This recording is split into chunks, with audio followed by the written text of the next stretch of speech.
नमस्कार. गंगा एज्युकेशन या यूट्यूब चॅनलवरती आपल्या सर्वांचं स्वागत आहे. या यूट्यूब चॅनलवर तुम्हाला विधिविषयक माहिती मिळणार आहे. विधीमधील स्पर्धा परीक्षांविषयी सुद्धा माहिती मिळेल आणि विधीतील इतिहास या महत्त्वाच्या मुद्द्यांना इथे कव्हर केलं जाईल. तर आजच्या व्हिडिओमध्ये आपण बघणार आहोत रिकव्हरी ऑफ पोजेशन सेक्शन 5 ते सेक्शन 8. नमस्कार.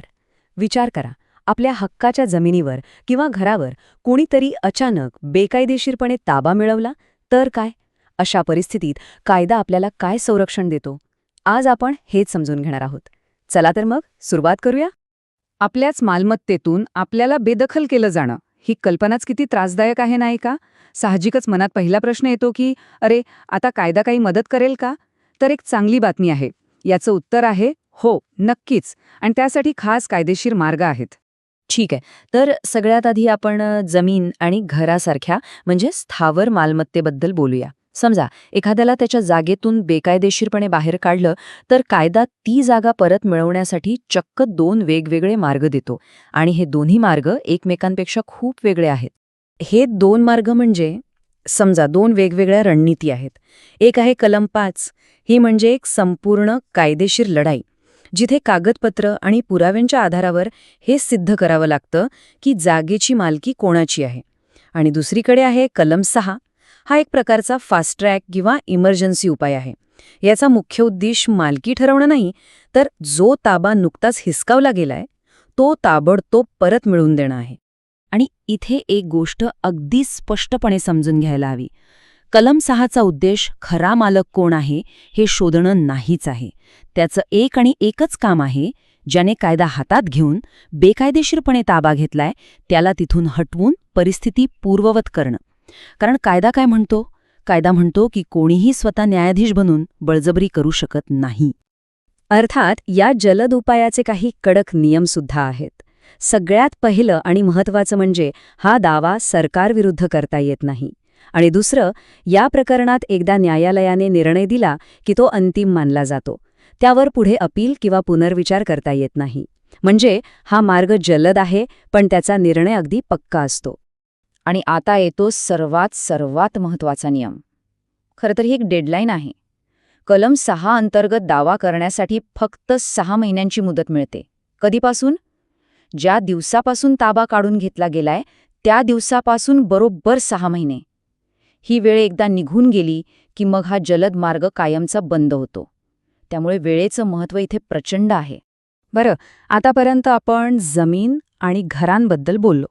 आता वळूया जंगम मालमत्तेकडे, म्हणजे आपल्या वैयक्तिक वस्तू ज्या आपण इकडून तिकडे नेऊ शकतो.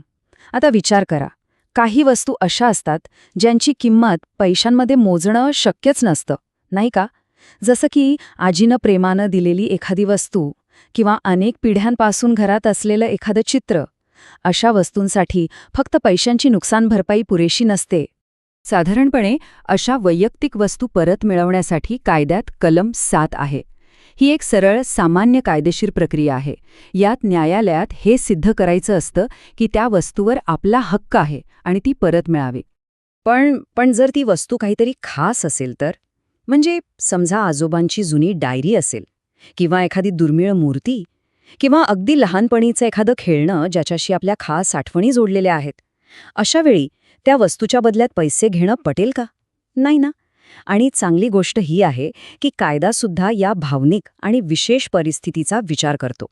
आणि बरोबर इथेच कलम 8 एखाद्या सुपरहिरोसारखं मदतीला धावून येतं. हे कलम अशा 4 विशेष परिस्थितींबद्दल बोलतं, जिथे न्यायालय समोरच्या व्यक्तीला फक्त नुकसान भरपाई द्यायला नाही, तर अगदी तीच विशिष्ट वस्तू जशीच्या तशी परत देण्याचा आदेश देऊ शकतं.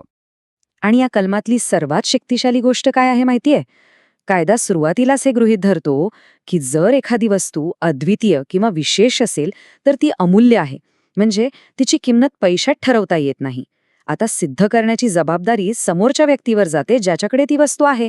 त्याला कोर्टात हे पटवून द्यावं लागेल की ती वस्तू काही खास नाही आणि तिच्या बदल्यात पैसे दिले तर चालू शकतं. तर आतापर्यंत आपण बरीच माहिती पाहिली. चला आता या सगळ्या महत्त्वाच्या मुद्द्यांवर एकदा पटकन नजर टाकूया. एक छोटासा सारांश घेऊया, म्हणजे सगळं व्यवस्थित लक्षात राहील.